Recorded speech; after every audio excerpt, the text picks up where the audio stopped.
olsun. Azərbaycan xalqına Qarabağ, Azərbaycan.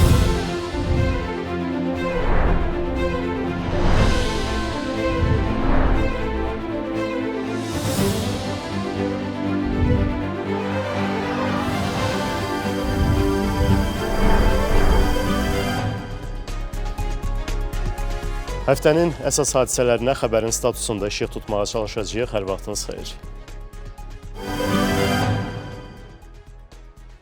Bu həftənin ilk günü məlum olduğu kimi ATƏT Minsk prosesi və onunla əlaqəli strukturların bağlanmasını başa çatdırdı.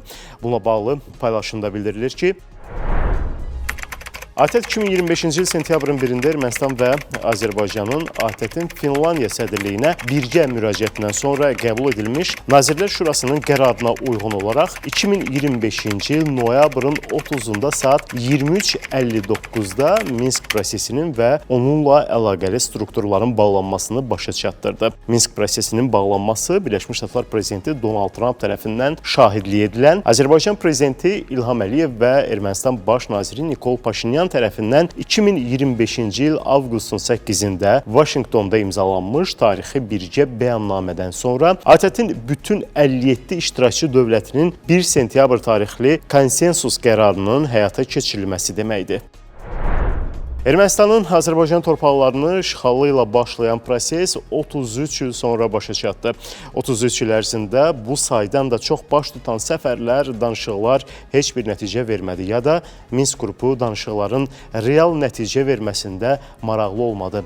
İstər üzv dövlətlərin mahiyyəti, istərsə də qrupun davamlı olması baxımından bəlkə də başqa səbəbdən nəticəni isə Azərbaycan öz gücünə nümayiş etdirdi. Yeriməyən diplomatiya yerini silaha verdi. Azərbaycan torpaqlarını işğaldan azad etdi. Nəticədə ATƏT-in Minsk qrupu səssiz, səmirsiz tarix səhnəsindən başı aşağı çıxıb getdi. Amerikanın bir həmsədri var idi.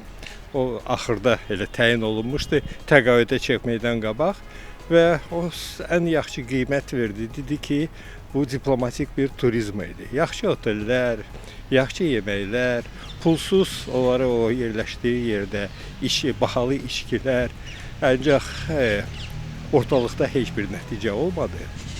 O qrup daha çox konfliktin həlli ilə yox, onun konservləşməsi ilə məşğul idi ki, təki tərəflər müharibəyə girməsinlər.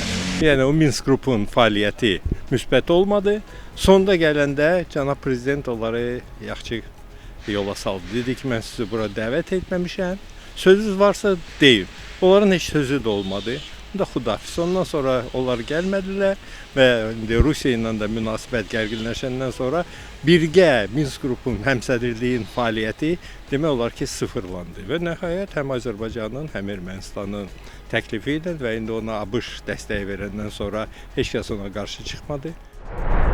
Təbii ki, ATƏT-in Minsk qrupu faktiki olaraq öz fəaliyyətsizliklə təkcə konkret olaraq 3 ölkənin, yəni həmsədrlik institutunu deyil, bütövlükdə ATƏT-in özünün Avropa məkanında təhlükəsizliyə töhfə vermədiyini, verə bilmədiyini sübuta yetirdi. ATƏT fəaliyyətdə olduğu Minsk qrupu zaman kəsiyində faktiki olaraq ATƏT-in fəaliyyətdə olan deməli sədri tərəfindən ona verilən mandatın heç bir müddəasını icra edə bilmədi. Bu müddət ərzində əsas funksional olaraq fəaliyyət ona yönəlmişdi ki, Azərbaycanı təslimçi sülhə sövq etsinlər, nəyin bahasına olursa olsun, Ermənistanın bu ya digər şəkildə işğalını legitimləşdirsinlər. Beynəlxalq hüququn norma və prinsiplərinin həyata keçirilməsi istiqamətində faktiki olaraq ATƏT-in Minsk qrupu hər hansı bir addım atmadı. Bununla paralel olaraq da onu yaradan təsisatın özünün belə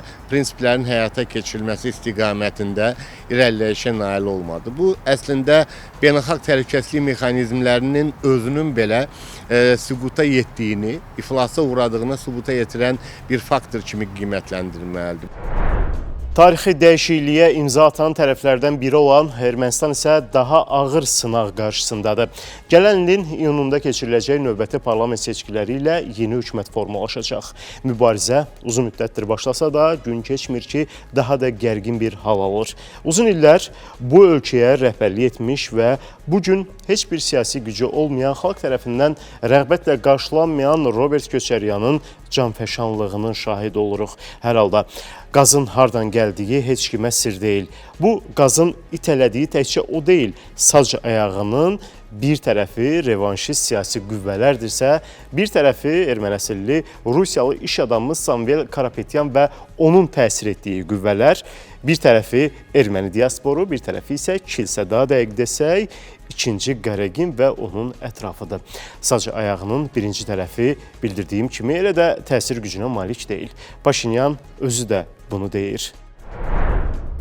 Əgər əvvəllər müxalifət siyasi rəqib hesab oluna bilərdisə, indi onun Ermənistanın siyasi həyatındakı rolu minimaldır. Məncə onlar artıq çoxdan rəqib deyirlər. Samvel Karapetyan isə yenidən şimal rüzgarını gətirər-gətirməz nəfəsliyi bağlandı. Kilsə ilə mübarizə isə davam edir. Bu həftə İrəvanda Eçmiadzin dəftərxanasının rəhbəri arxiyepiskop Arşak Xaçatryan həbs edildi. O, narkotik vasitələrin qanunsuz satışı şübhəsi ilə saxlanıldı. Paşinyan isə bütün ermənilərin katolikоsu 2. Qaregin haqqında bildirdi ki, mən onunla dəfələrlə ünsiyyətdə olmuşam və bu görüşlərdən gəldiyim təəssüratlar onun Eçmiadzində mövcudluğunun erməni apostol kilsəsinə ziyan vurması qənaətinə gəlməyimə səbəb olub. Proses başlayıb və o oradan getməlidir.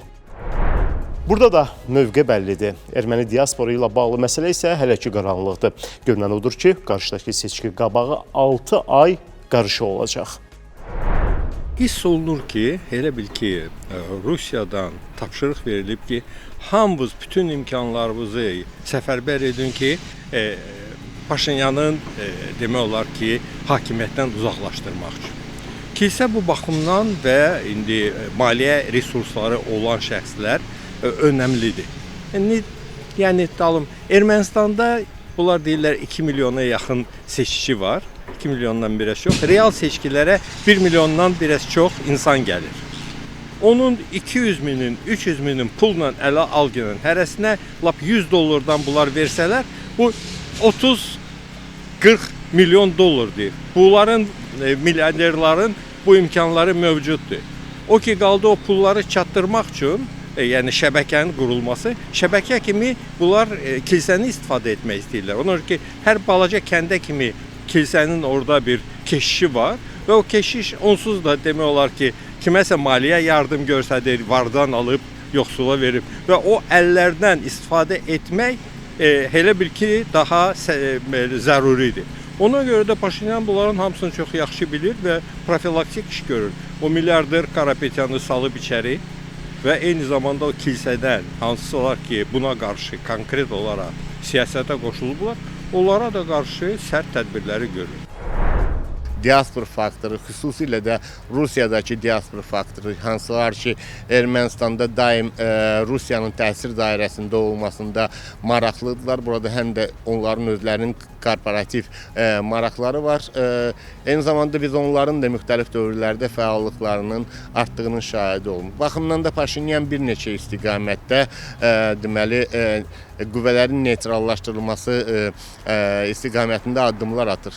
Kilsə, revanşçı müxalifət, hansılar ki, müharibə canilərindən ibarət və təbii ki, diasporun birbaşa maliyyə resurslarının təmin etdiyi qüvvələr. Təbii kilsənin nüfuzuna bu müddət ərzində kifayət qədər ciddi ziyan dəyib. Eyni zamanda artıq kilsə erməni cəmiyyətində birləşdirici faktor kimi rol oynamır. Və qeyd edeyim ki, təkcə Nikol Paşinyan deyil, əslində ondan əvvəlki hakimiyyət də, yəni Serj Sarkisyanın dövründə də kilsənin neytrallaşdırılması istiqamətində müəyyən addımların atılmasına cəhd göstərilmişdi. 2015-ci ildə Ermənistan konstitusiyasının dəyişdirilməsi zamanı faktiki olaraq kilsə ilə bağlı müddaanın həmin konstitusiyadan çıxarılmasına cəhdlər edilmişdir. Bu həftə Rusiya-Ukrayna münaqişəsi baxımından da olduqca hərəkətli idi. Xüsusilə də Rusiya prezidenti Vladimir Putinin Moskvada Birləşmiş Ştatlar prezidentinin xüsusi nümayəndəsi Steve Witkoff və Donald Trumpın kürəkəni Jared Kushner'la görüşü diqqət mərkəzində idi. 5 saatdan çox davam edən danışıqlar başa çatdıqdan sonra Rusiya prezidentinin xarici ölkələrlə investisiya və iqtisadi əməkdaşlıq üzrə xüsusi nümayəndəsi Kiril Dmitriyev X hesabında görüşün məhsuldar keçdiyini yazdı. Rusiya prezidentinin köməkçisi Yuri Ushakov da jurnalistlərə açıqlamasında bildirdi ki, prezident Vladimir Putinin Birləşmiş Ştatlar prezidentinin xüsusi nümayəndəsi Steve Witkoff və Ağ Evin rəhbərinin kürəkəni Jared Kushner'lə Moskvada keçirilən görüşündə Ukraynada sülh planının bir neçə variantı müzakirə olunub. Только о пунктах, то был документ, который... Biz konkret maddələri və ya konkret təklifləri deyil, Amerika sənədlərində olanların mahiyyətini müzakirə etdik. Bəzi məsələlərdə razılığa gələ bildik və prezident bunu həm söhbətlərinə də təsdiqlədi. Digərləri tənqidə səbəb oldu və prezident bir sıra təkliflərə qarşı olan tənqidi, hətta mənfi münasibətimizi də gizlətmədi. Biz xüsusilə ərazi məsələlərini müzakirə etdik və bunlar olmadan böhranın həllini görmürük. Rusiya prezidentinin köməkçisi həmçinin bildirdi ki, danışıqlar çox faydalı, konstruktiv və çox məzmunlu olub və tərəflər Ukraynada münaqişənin sülh yolu ilə nizamlanmasına nail olmaq üçün birgə işi davam etdirməyə hazır olduqlarını bildiriblər. Birləşmiş Ştatlar prezidenti Donald Trump da Kremldə baş tutan görüşün çox yaxşı keçdiyini açıqlayıb. Ümumilikdə görüşü necə dəyərləndirmək olar? Deyilir ki, yəni dialoq, aparılan danışıqlar faydalı idi, ancaq hələlik nəticəsiz qalıb. Buna görə ki, Putinin əsas tələbi ki, Ukrayna, Zelenski, yəni Rusiya qoşunları tutmadığı hələlik əraziləri öz xoşu ilə buna təhvil versin. Bu tamamilə mümkün olmayan bir tələbdir və onu təbii ki, həm Zelenski, həm ona dəstək verən Avropa ölkələri rədd edir. Ona görə düşünürəm ki, hələlik ortalığa hansı bir razılaşmanın, yəni tərəflərin qəbul mümkün olsun, razılaşma yoxdur və istisna etmirəm ki, hansı bir mərhələdə ABŞ deyə bilər ki, mənim təkliflərimi qəbul etmirsə, gedin, qırın bir-birinizi.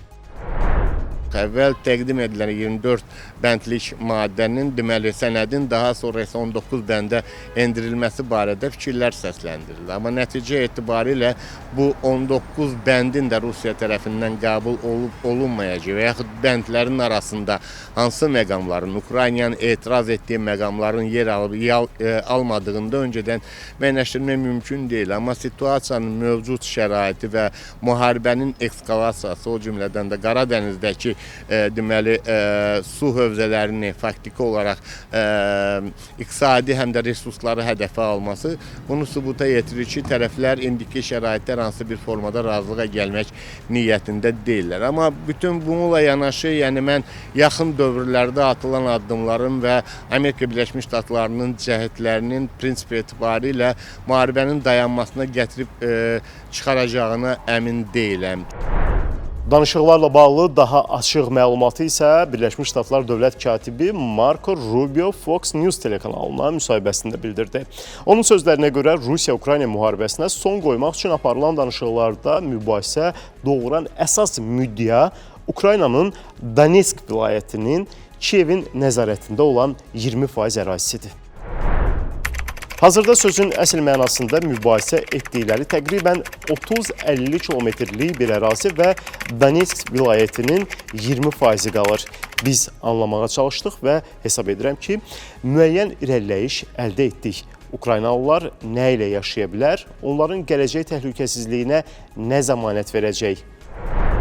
Rusiya prezidenti Vladimir Putin isə deyir ki, Rusiya Ukraynaya qoşunlarını Donbasdan çıxarmağı və hərbi əməliyyatlara başlamamağı təklif edib, lakin Kiyev döyüşməyə üstünlük verir.